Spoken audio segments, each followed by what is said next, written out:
guys. I'm gonna I'm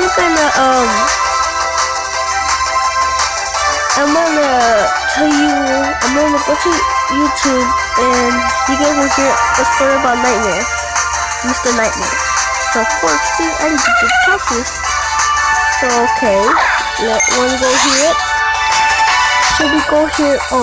Should we go here right now? My phone needs to try, but let's just go right now. And yeah, guys. Wow. Pokemon. Good. So yeah, guys.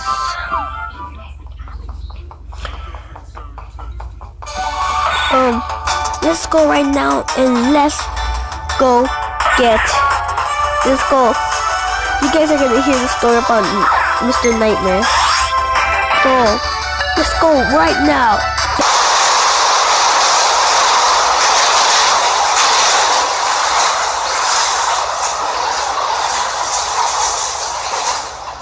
Number 3.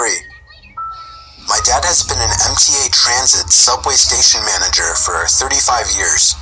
With this job, there has to be a manager on duty at all times, so he's practically done every single possible shift throughout his career. That means he's done his fair share of night shifts. Most trains were completely empty throughout the night. He said it was the only nice part about doing the night shift. He has a series of funny and weird night shift stories to tell, but there's one downright horrifying one. My dad had just boarded the train to move to his office at another station. He was alone when he got on, which was at about 3 in the morning. At the next station, someone boarded. My dad describes him as a white, tall and skinny man, wearing a heavy jacket and beanie. He shot my dad a quick glance before sitting in the furthest corner away from him. My dad said that he felt uncomfortable as the guy kept looking up at him every so often. When my dad's stop came, he got off, as well as the other man. He walked to his office door, unlocked it, and looked behind him. The man in the jacket was pacing around only about 50 feet away. My dad stepped into his office, shut the door, locked it, and sat at his desk. 5 minutes later, someone started to try and turn the doorknob. After the person on the other side of the door realized it was locked, they started to knock softly.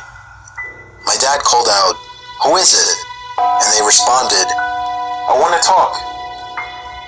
He told whoever it was to go away. He says he knew trouble when he saw it. He had a good feeling it was the guy from the train, as this station at a time like this was apparently always completely empty. My dad told the guy to go away. He continued to knock for a good 5 minutes. My dad finally pulled up the security camera screens and brought up the camera pointed to his office door. Sure enough, there was the guy from the train, wearing the jacket and beanie. Coincidentally, as soon as my dad brought up the camera, the man walked away. So my dad did whatever his work consisted of for about half an hour in that office.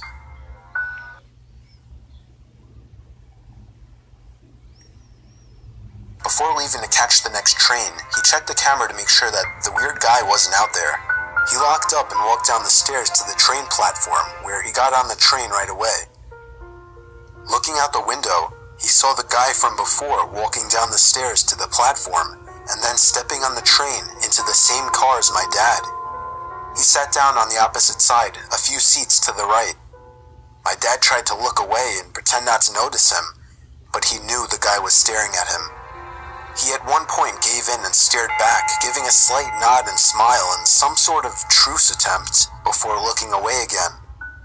The man stared at my dad the whole ride to the next station, but my dad never looked back at him once after the first time.